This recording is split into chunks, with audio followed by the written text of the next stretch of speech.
Hello दोस्तों, आशा करता हूं कि आप सभी बहुत बेहतरीन होंगे, फिट एंड फाइन होंगे। आज हम बात करने जा रहे हैं, आपके लिए बहुत ही पसंदीदा टॉपिक है चीट मील। क्योंकि मेरे बहुत सारे दोस्त जो कि डाइटिंग पे होते हैं और वेट लूज करना चाहते हैं और उन्हें बहुत ही स्ट्रिक्ट डाइट फॉलो करनी पड़ती है, इस कारण से वे अपने बहुत ही पसंदीदा फूड आइटम्स से दूर हो जाते हैं और जिसके चलते उनके अंदर एक इस तरीके की फीलिंग आ जाती है कि कब हमें वो खाने को मिलेगा, कब वो खाने को मिलेगा। तो फिर एक कॉन्सेप्ट आता है चीट मील और इस चीट मील को सुनते ही वो लोग बहुत खुश हो जाते हैं। लेकिन गाइस, उन सभी में एक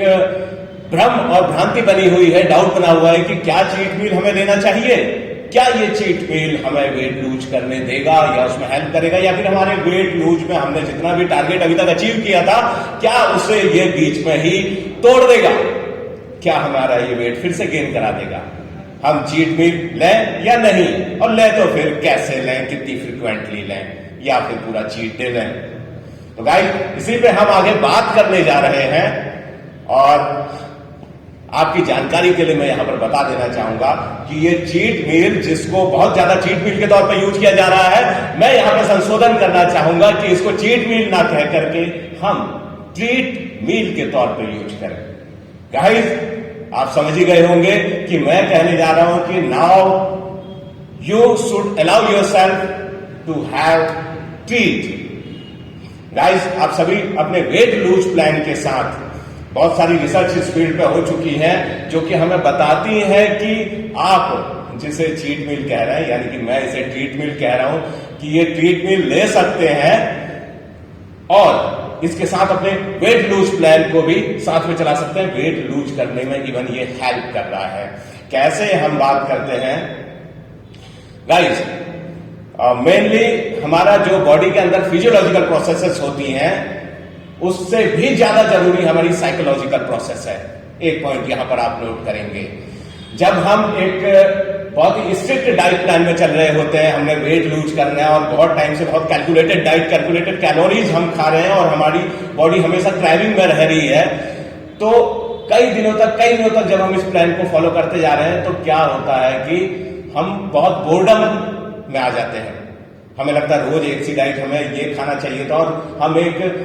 इस तरीके की फील पर रहते हैं कि यार हम खा नहीं पाए अपनी पसंदीदा चीज को, जाने हम क्या मिस कर रहे हैं। तो एक साइकोलॉजिकल डेप्रिवेशन की फीलिंग हमारे अंदर होती है। तो वहां पर जब हम खुद को ये ट्रीट मील देते हैं तो वहां हमें एक बहुत सेटिस्फैक्शन की फीलिंग आती है कि हमने अपने आप को अपनी पसंदीदा डाइट तक पहुंचा दिया, उस मील को लिया, और उसके बाद जो हम फिर नेक्स्ट अपनी फेज ज्वाइन करते हैं वेट लूज करने की, नेक्स्ट हम फिर से उस अपने डाइट प्लान पे आ जाते हैं, तो हम फिर एक नई एनर्जी के साथ होते हैं। साथ ही हमें यह भी लगता है कि एक रिवार्ड के तौर पर कि हमने पिछले 15 दिन से या फिर पिछले हफ्ते भर से या फिर पिछले 1 महीने से बहुत स्ट्रिक्ट डाइट पे हम लोग टिके रहे और फिर एक दिन हमने अपने आप को ट्रीट दी, तो एक रिवार्ड के तौर पर, मतलब आपने अर्न किया,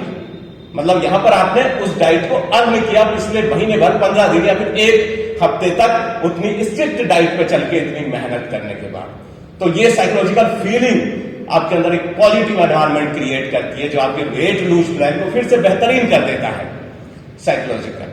नेक्स्ट हम आते हैं, जब हम हफ्तों तक, कई दिन तक एक ही कैलोरी रेस्ट्रिक्टेड डाइट पर चल रहे होते हैं, एक ही डाइट की कैलकुलेटेड डाइट को हम ले रहे होते हैं, तो बॉडी एक प्लेट्यू पे पहुंच जाती है, हमारा वेट लूज होना एक प्लेट्यू पे पहुंच जाता है और वहां से वेट गिरना बंद हो जाता है और एक स्टैग्नेशन की स्थिति हमारी आ जाती है। वेट अटका पड़ा है कई दिनों से, वो लूज नहीं हो रहा है। तो गाइस, हमारी बॉडी की टेंडेंसी होती है कि हम उसको जैसे करना चाहें उस तरीके से उसे ढाल सकते हैं और वो धीरे धीरे उसी में ढल जाती है। इसका मतलब हम पहले ज्यादा कैलोरी लेते थे तो वो ज्यादा कैलोरी खर्च कर रही होती थी, उसका मेटाबॉलिज्म उसके हिसाब से उतनी स्पीड से चल रहा होता था।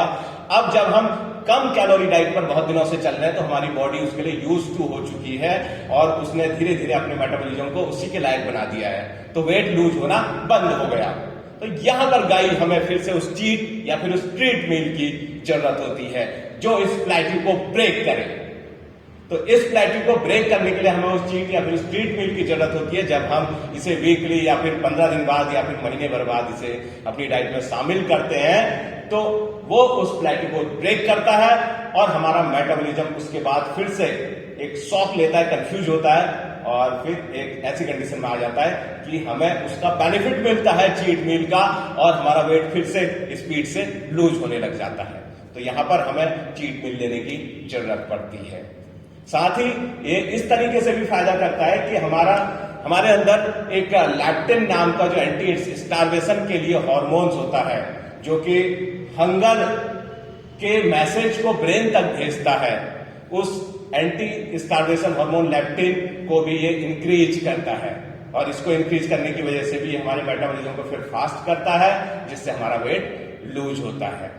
तो गाइस, इस तरीके से हम चीट मील और ट्रीट मील को शामिल करते हुए अपने वेट लूज के प्रोग्राम को और अच्छा कर सकते हैं। लेकिन यहां पर एक प्रश्न उठता है कि ये चीट मील या ये ट्रीट मील हम लोगों ने कब कितनी फ्रीक्वेंसी के साथ लेना चाहिए। गाइस, ये डिपेंड करता है कि आपका फिटनेस लेवल और फिटनेस गोल क्या है। ये अलग अलग लोगों के लिए अलग अलग हो सकता है। मीन्स कि सपोज हम एक एग्जांपल देते हैं कि कुछ लोग ऐसे होंगे जो बहुत ज्यादा ओबेस हैं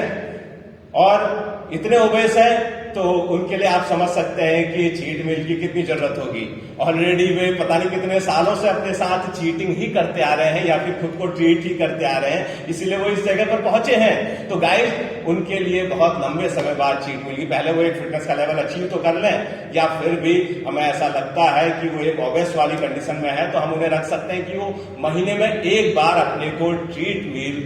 से रूबरू कराएं। गाइस, उसके बाद एक लेवल उनसे नीचे का आता है जो थोड़ा सा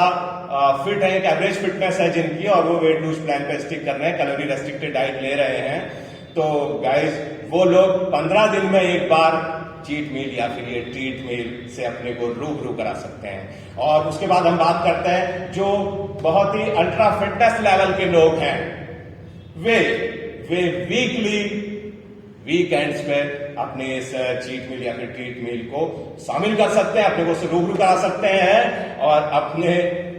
मेटाबॉलिज्म को फास्ट रख सकते हैं। तो गाइस, इस तरीके से हम उसे अपनी डाइट में शामिल करते हुए, खुद को ट्रीट करते हुए और साइकोलॉजिकली सेटिस्फाई होते हुए, साथ ही अपने मेटाबॉलिज्म को फास्ट करते हुए नेक्स्ट लेवल ऑफ फिटनेस में पहुंच सकते हैं बहुत ही आसानी के साथ। दोस्तों, जुड़े रहिए, अपने फिटनेस लेवल को आसमान तक पहुंचाते रहिए। हम मिलते रहेंगे। सब्सक्राइब करना ना भूलें, लाइक करना ना भूलें और जो भी समझ में आए, अच्छा लगे, चाहे प्रश्न हो, उसे कमेंट बॉक्स में डालना ना भूलें। मिलते हैं। Wish you all fitness. Bye bye.